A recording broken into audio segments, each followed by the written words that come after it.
Recientemente leía que los cirujanos estéticos recuerdan con nostalgia cuando los pacientes se acercaban a sus consultorios con una foto, por ejemplo, de Angelina Jolie, y le decían: mire la foto, míreme a mí, esto quiero que haga en mí. Para ellos se le hacía sencillo decirles que no, porque simplemente tomaban la foto, la ponían sobre la mesa y le decían: muy bien, pero usted no es Angelina Jolie y lo que usted está pidiendo es imposible. Pero 2 décadas después, en nuestra generación, la gente continúa yendo donde los cirujanos plásticos, pero ahora no con una foto, sino con un teléfono, con un rostro suyo, pero con un filtro extraordinario. Y básicamente lo que le dice es más o menos la misma idea: quiero verme así. Mientras leía el artículo que hacía alusión a este fenómeno o una epidemia de insatisfacción consigo mismo, la gente está constantemente en búsqueda de perfeccionarse, de verse cada vez mejor. Mientras leía, me enteré de que hay una aplicación, un app de estas que se usan para mejorar la apariencia, un filtro, en términos más sencillos, que embellece el rostro, pero que a diferencia de la cantidad enorme de filtros que existen en las distintas plataformas, esta que está disponible en TikTok, dicen que es una genialidad, que literalmente deja botado a cualquier otra de las aplicaciones de filtros que han existido. Al menos 16 millones de personas desde febrero, cuando salió al público esta aplicación, la han usado. Entonces decían los estudiosos del comportamiento humano que esto habla de la constante búsqueda de la perfección, al menos de la apariencia, de lo físico. Ahora, ¿está mal que el ser humano apunte a verse mejor? Y no necesariamente, de hecho, debería de ser algo natural. No está mal tratar de verse mejor. El tema es que la sociedad, nosotros, hemos comenzado por el lado equivocado. Lo primero que intentamos corregir es lo que está por fuera, cuando hay tantas cosas por dentro que pudiéramos y deberíamos de corregir. Por favor, acompáñenme a la carta de Pablo y déjenme comenzar a ilustrarles lo que a continuación les quiero compartir y que he puesto por título: el alma no resiste filtros. Porque justamente ahí es cuando debería de comenzar el proceso de perfeccionamiento de cada uno de los que está acá, de todos los que estamos aquí. Pero no siempre lo hacemos.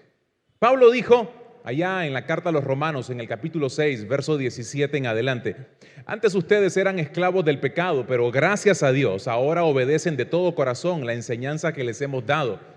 Ahora son libres de la esclavitud del pecado y se han hecho esclavos de la vida recta. Uso la ilustración de la esclavitud para ayudarlos a entender todo esto, porque la naturaleza humana de ustedes es débil. En el pasado se dejaron esclavizar por la impureza y el desenfreno, lo cual los hundió aún más en el pecado. Ahora deben entregarse como esclavos a la vida recta para llegar a ser santos.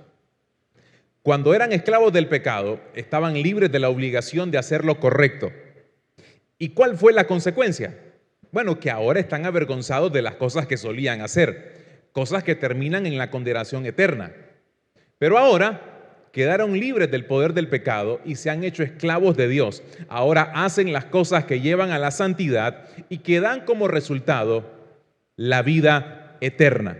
Pregunta de cajón para arrancar: ¿cómo se pasa de una condición a la otra?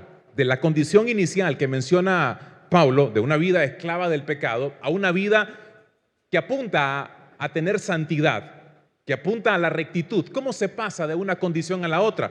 Y la respuesta básica, la que de seguro la mayoría aquí dominamos, es muy sencilla: arrepentimiento y fe. Reconocer que he metido las de andar, que he fallado delante del Señor, que he cometido pecado, y por supuesto creer que Jesucristo es mi Salvador, ¿sí o no? Ahí comienza el proceso de perfeccionamiento de nosotros, pero no acaba ahí. Ese es el inicio, insisto, que tendría que continuar desarrollándose inicialmente en nuestro ser interior. Y aquí es donde entra en juego lo que llamamos constantemente el alma o ser interior. ¿Por qué es tan importante? el alma. Y comencemos a definirlo. ¿A qué le llamamos alma nosotros, bíblicamente hablando? Y básicamente es esto. Es el asiento de nuestra voluntad, de nuestra mente y emociones.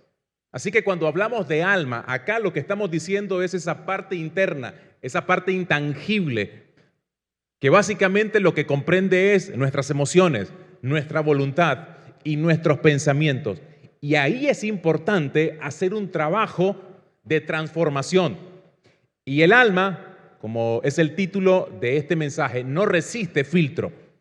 No se puede poner un maquillaje en el alma para parecer mejores personas, para vivir en rectitud. No se puede poner un filtro en absoluto. Y aquí es donde quiero desarrollar la importancia de aprender a perfeccionarnos en nuestro ser interior. De lo contrario, podemos cometer una serie de equivocaciones y no solamente eso.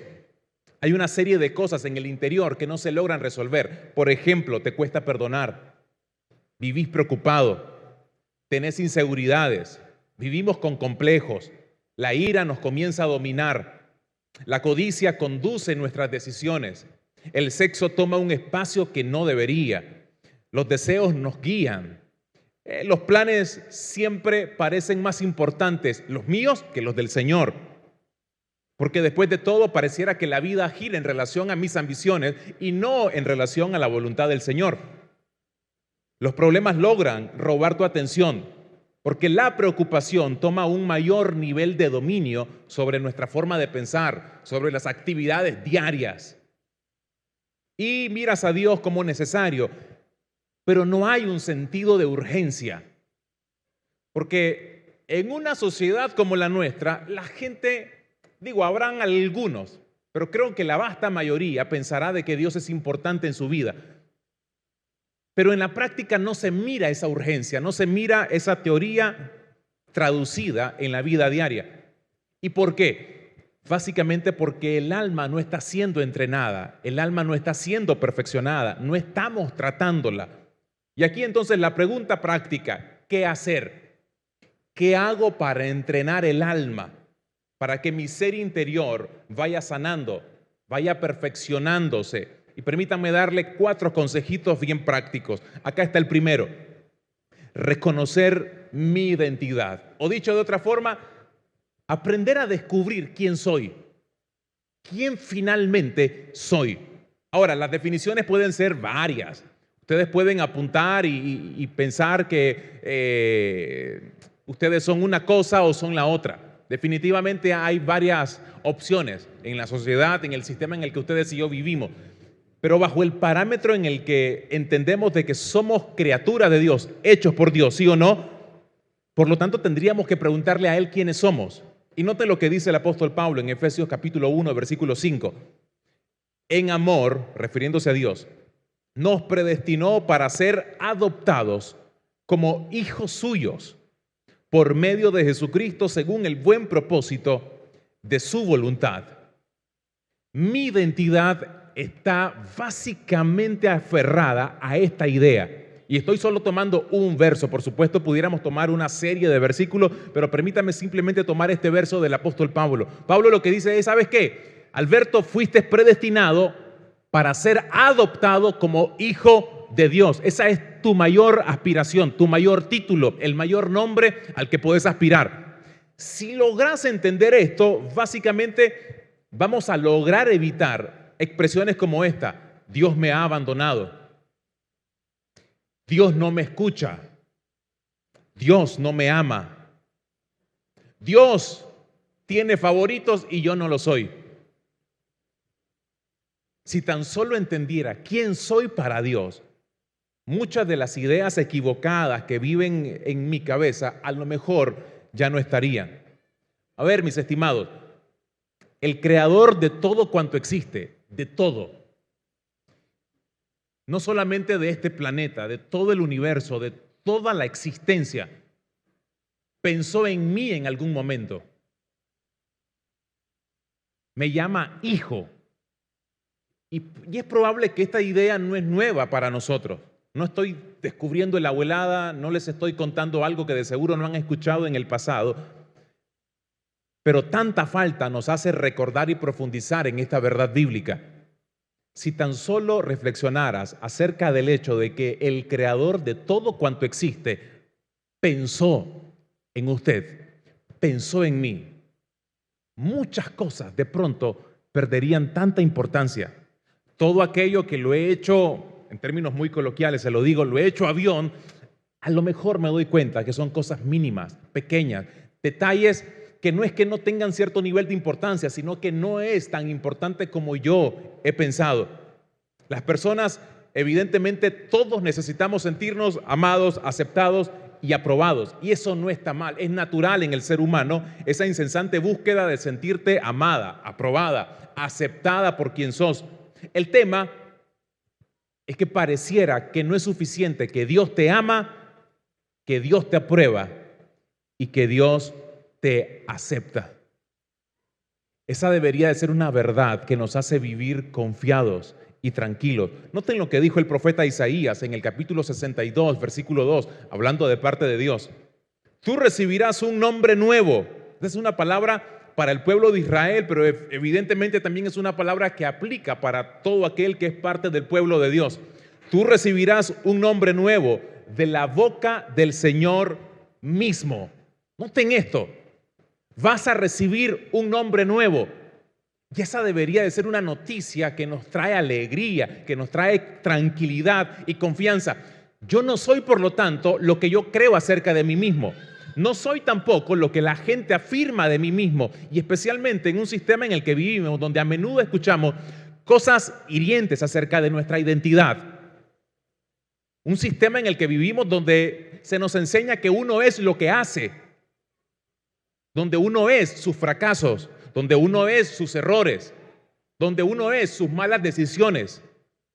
Y uno se encierra y toma identidad a partir de los fracasos. Cuando uno viene al Señor y entrega realmente su corazón, Él te dice, ¿sabes qué? Todas las cosas viejas ahí quedaron en el pasado. He aquí todas son hechas nuevas. Y sos hija y sos hijo. Te he puesto nombre, mío eres tú. Y esa verdad debería de ser suficiente para traer un nivel de tranquilidad y ayuda a nuestra alma a traer seguridad, confianza, te afirma. Porque cuántas personas débiles andan por ahí que se ofenden tan fácil por lo que tal vez de forma injusta alguien le puede decir.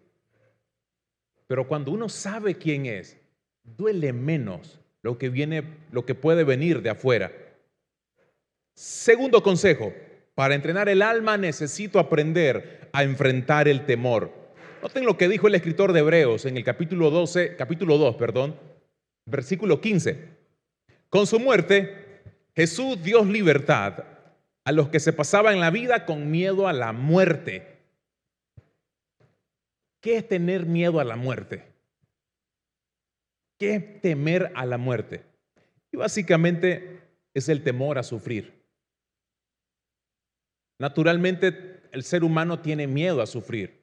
Ustedes y yo tenemos miedo a sufrir. La pregunta no es si ustedes tienen miedo a sufrir. Todos tenemos miedo a sufrir. La pregunta es, ¿qué tanto nos controla este miedo? Ahora, este sufrimiento viene de distintas formas, se presenta de distintas maneras. Sufrimiento a partir de las enfermedades, sufrimiento a partir de las frustraciones, sueños no cumplidos, sufrimiento por la soledad, sufrimiento porque no lograste algunos objetivos en tu vida. Hay distintas formas en que el sufrimiento se presenta, crisis existenciales, etcétera. Pero la Biblia me enseña, con su muerte, Jesús dio libertad a los que se pasaban la vida con miedo a la muerte. El alma debe ser entrenada, mi alma debe ser entrenada para aprender a atravesar las frustraciones, las angustias y las tribulaciones. Se los he dicho en varias ocasiones en mensajes anteriores. En la vida el sufrimiento, el dolor no es opcional. Me gustó cómo lo diferenció a alguien que leí hace algún tiempo. Que tengas que atravesar dolor no es opcional. La vida duele a veces, pero permanecer sufriendo es una opción. Que algo te duela no es opcional, porque somos seres humanos, vivimos en un mundo caído por causa del pecado.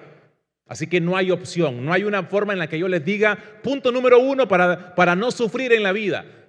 Les mentiría. En la vida todos atravesamos momentos, etapas, circunstancias de dolor, de X o de Y forma. Pero sí tenemos principios bíblicos que nos enseñan cómo enfrentar este miedo al sufrimiento, cómo enfrentar este dolor. Y aquí es cuando ustedes y yo tenemos que aprender a entrenar el alma, sabiendo efectivamente que aquel que prometió que va a estar con nosotros en los momentos altos, en los momentos bajos, Él es fiel y no falla. Que Él ha dicho que estará con nosotros todos los días hasta el fin de nuestros días. Y eso debería de enseñarnos poco a poco a enfrentar los temores. Los temores no se enfrentan escondiéndonos de ellos. Se atraviesan. Y atravesarlos duele muchas veces, claro está. Pablo escribió en Colosenses capítulo 3, versos 2 y 3. Concéntrense en las cosas celestiales. Noten el consejo que da. Y no en las terrenales. Pero ustedes han muerto a su vieja manera de vivir. Y ahora la nueva vida que disfrutan con Cristo, es decir, aquellos que han entregado su vida al Señor, deberíamos de entender esto que Pablo aquí está enseñando.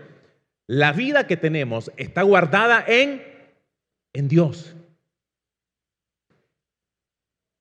A pesar de que tenga una enfermedad en este momento, mi confianza está en que mi vida está guardada en Dios. O como decía aquella vieja canción de Oscar Medina, escondida está mi vida en Dios. Estoy escondido ahí, protegido, guardado, seguro. Porque ¿cuál es mi esperanza en esta vida? Que le pertenezco a Él después de todo, que soy de Él, le pertenezco a Él. Esa es mi mayor esperanza. En la vida o en la muerte, esa es mi mayor esperanza. En momentos de dificultad, de desafíos bien fuertes, tengo que recordar que mi vida está guardada en Dios, protegida en Él. Tercer consejo, permítame compartirle, para entrenar el alma, sanar el corazón. El perdón, mis estimados, es más que un mandato, porque efectivamente es un mandato. Pero el perdón es también una herramienta de sanidad continua. No es solamente un mandato divino de ir a perdonar a aquellos que nos han ofendido. El perdón, insisto, es una herramienta de sanidad continua. Quien vive el perdonar a otros de forma natural y cotidiana es alguien invulnerable. Otra vez, quien vive el perdonar a otros de forma natural y cotidiana es alguien invulnerable. Porque no lo va a golpear, no lo va a botar tan fácilmente lo que alguien te haga o te diga. ¿Que te duele a veces? Claro, porque insisto, somos seres humanos. No te vuelve indestructible, no, te vuelve invulnerable. No vas a ser tan débil ante los comentarios, opiniones, cuestionamientos, juicios que emitan las personas acerca de nosotros. ¿Qué es perdonar? Sí, comencemos por ahí. Definamos el perdón. ¿Qué es perdonar después de todo? Y me gusta definirlo de esta manera. Es renunciar a mi derecho de ejercer justicia. Se lo repito porque es importante. ¿Qué es el perdón después de todo? Recuerden que es un término legal también. Y perdonar es esto, es renunciar a mi derecho de ejercer justicia.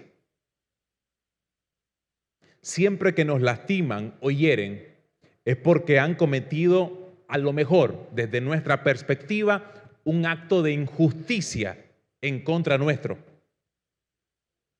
Por eso es que nos sentimos agraviados, dolidos, porque no se supone que esa persona nos haya traicionado. No se supone que tu esposo te haya sido infiel, que tu esposa te haya sido infiel. No se supone que seas traicionado por aquellos que tanto le habías dado. No se supone que gente más cercana a tu corazón se haya volcado en tu contra. Y por eso duele, claro está. Y uno se siente agraviado porque le parece un acto injusto de aquellas personas. Y perdonar es difícil, claro está. Bajo esa premisa es difícil. Pero por eso la opción bíblica es esta. Renuncia a tu derecho de aplicar justicia. Porque la única manera que el ser humano aplica justicia es de una manera equivocada. Muchas veces lo hace a través de sentimientos de venganza. Porque nunca se va a poder pagar en el mismo nivel la ofensa recibida. ¿Cómo se cobra una ofensa? ¿Cómo? Si queremos hacer justicia, significa que tenemos que provocar algo similar o cobrarlo de una forma similar. Y no se puede, en absoluto. Por eso el perdón es un acto de amor. Nos libera y libera a otros. Dice Pablo en 2 de Corintios, capítulo 2, versículo 10 y 11. Yo por mi parte estoy dispuesto a perdonar a todo el que ustedes perdonen, suponiendo que haya algo que perdonar. Lo hago pensando en ustedes y poniendo a Cristo como testigo. Así Satanás, y noten lo que aquí Pablo está diciendo como advertencia, así Satanás no se aprovechará de nosotros. Ya conocemos sus malas intenciones. La falta de perdón es una plataforma ideal para que nuestro enemigo, en este caso Satanás, se aproveche. Básicamente le hacemos el juego a él. Es un tema mucho más serio que las emociones. Se vuelve un asunto espiritual, por lo tanto.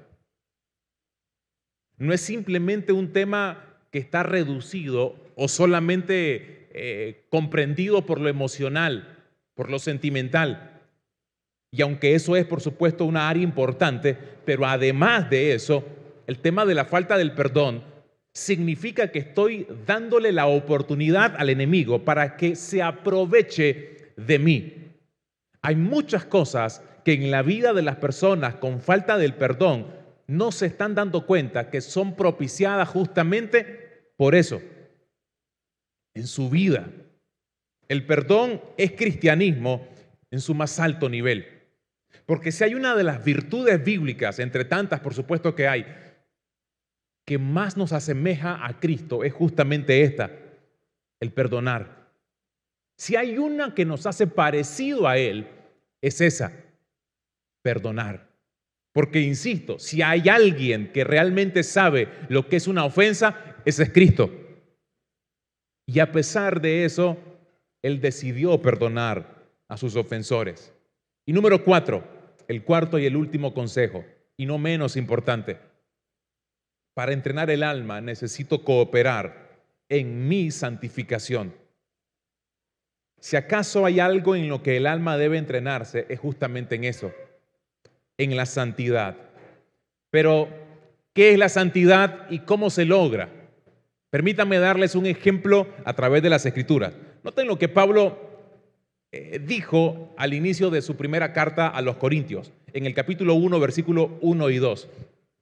Pablo, llamado a ser apóstol de Jesucristo por la voluntad de Dios, y el hermano Sóstenes a la iglesia de Dios que está en Corinto, a los santificados, noten por favor la manera en que Pablo aquí habla, a los santificados en Cristo Jesús, por supuesto es a este grupo al que está dirigiendo la carta, llamados a ser santos. A ver, primero dice, la carta está dirigida a los santificados, y luego dice, llamados a ser santos. ¿Son o no son? ¿Son santos o no son santos?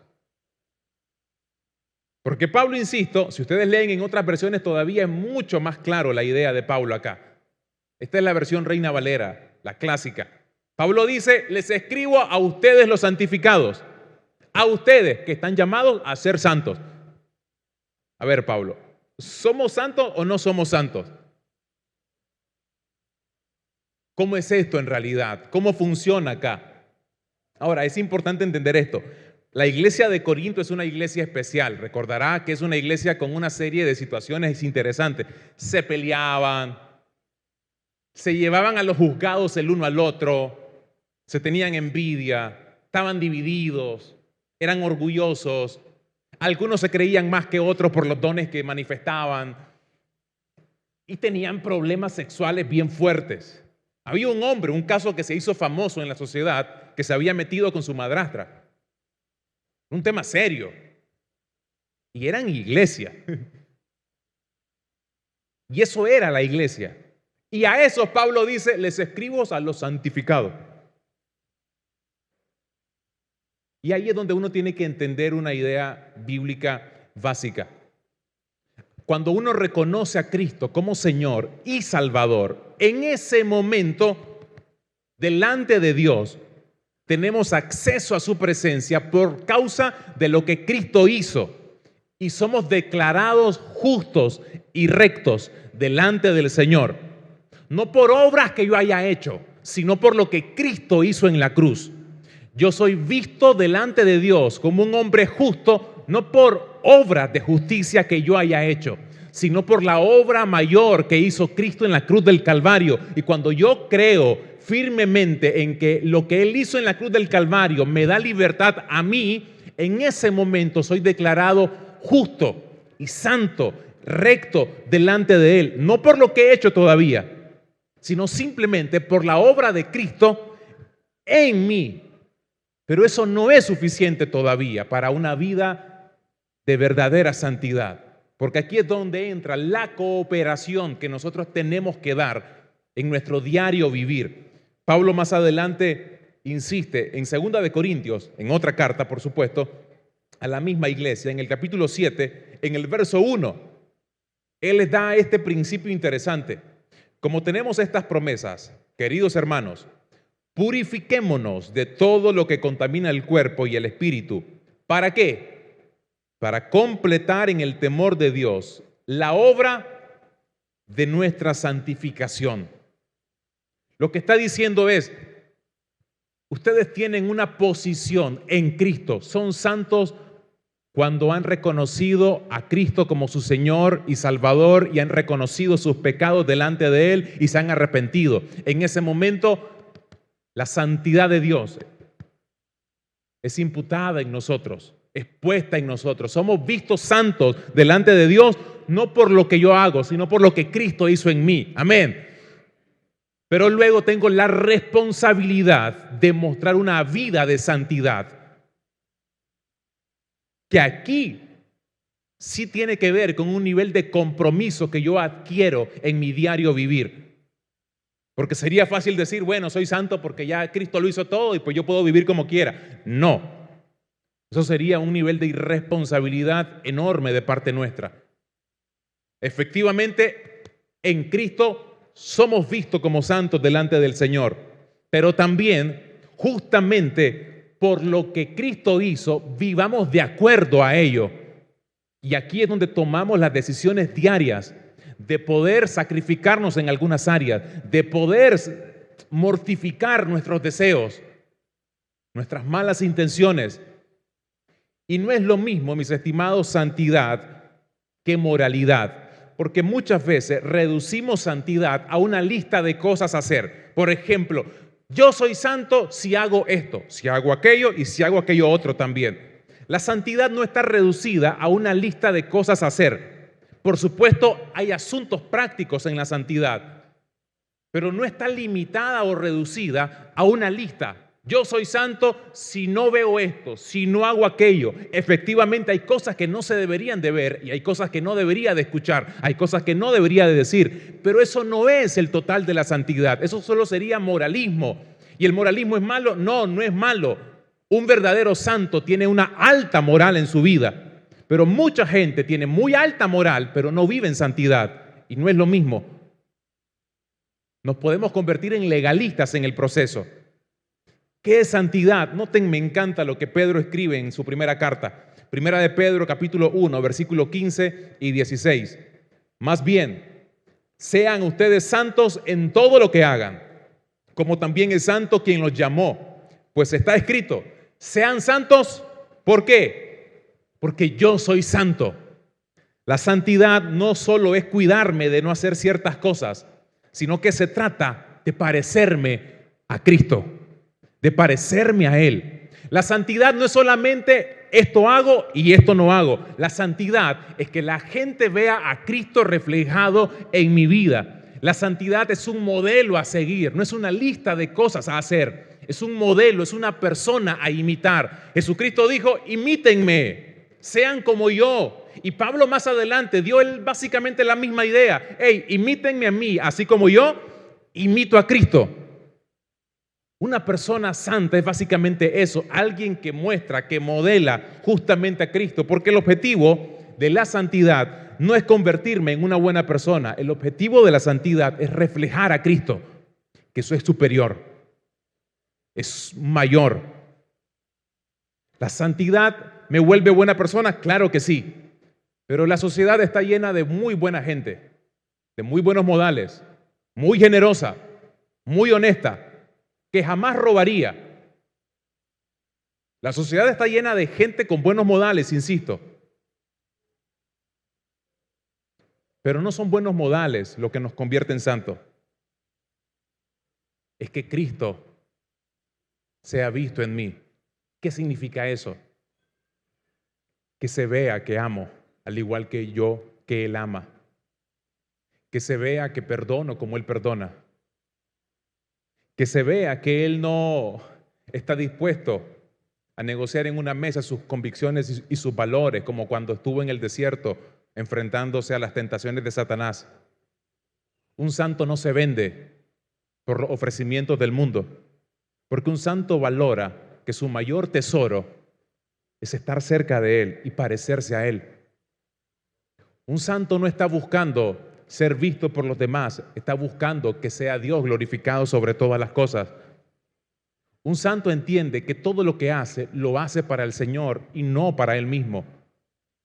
Un santo entiende que más importante que su voluntad y sus criterios son los de Él. Es su voluntad. Por lo tanto, es obediente, pero no una obediencia religiosa, es una obediencia por amor. ¿Por qué obedezco a Dios? ¿Por qué lo obedezco? Porque lo amamos. Se lo he dicho a un grupo de personas en otros contextos. ¿Por qué soy fiel a mi esposa? ¿Por qué deberíamos de ser fieles en el matrimonio? Además de que hay un mandato directo y claro en las Escrituras de que tenemos que ser fieles. ¿Pero por qué?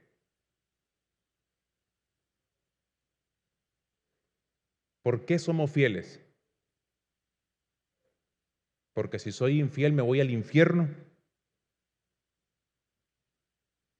O porque simple y llanamente y de manera más profunda amo a mi esposa. Y el mandato me sirve simplemente como un precioso recordatorio de lo que Dios ama. Y por lo tanto obedezco el mandato porque amo a Dios y amo a mi esposa. Muchas veces nuestra relación con Dios está basado en el temor a las consecuencias, en el temor a la vergüenza, en el miedo al qué dirán. Mi relación con Dios debe estar sostenida en amor, en el amor. Ahí me liberaría mucho de una carga fuertísima de legalismo y religiosidad. Porque entonces, como alguien que intenta vivir en santidad y que ama a su Creador, entiende que hay cosas que pueden herir el corazón de Dios con mi forma de actuar. Hay cosas que no son negociables. Entiende, por lo tanto, de que hay imágenes que no debería de consumir. Entiende, por lo tanto, que hay prácticas que no debería de estimular. Que hay relaciones que no se pueden seguir desarrollando o construyendo. Y las decisiones me van entrenando en este proceso de santidad. Pero noten que fluye de una forma más natural, motivado por el amor. Siempre me encanta la historia, la repito muchísimo, de Jesús con Pedro al final del Evangelio de Juan. Después de las tantas equivocaciones de Pedro, y la más grave de todas, haberlo negado, Jesús se le acerca y la única pregunta que le hace, y 3 veces, es: ¿me amas? Y noten que a continuación lo que hace es comisionarlo, le da un trabajo. Le da un trabajo a hacer: apacienta mis ovejas, cuida a mis corderos, alimentarlos, cuidarlos, protegerlos. Lo comisiona para una función en particular, pero antes no le pregunta: ¿vas a ser obediente de ahora en adelante? No, ¿me amas? Porque si me amas, tu obediencia viene en el paquete del amor. ¿Me amas? ¿Está tu corazón conectado con el mío? Lo pueden leer en el Evangelio de Juan, capítulo 21. ¿Tu corazón está conectado con el mío? Porque la santidad te impulsa, pues, o manifiesta en todo caso el amor que hay en nuestro corazón por Dios. Porque si yo lo amo, no lo voy a querer lastimar. Sabré que hay conversaciones que tengo que evitar, que hay vestimenta que no lo representan a Él, que hay formas de hablar que tampoco hablan acerca de Él. Y entonces el asunto es mucho más alto que una lista, porque me vuelvo alguien más sensible a Dios, mucho más sensible.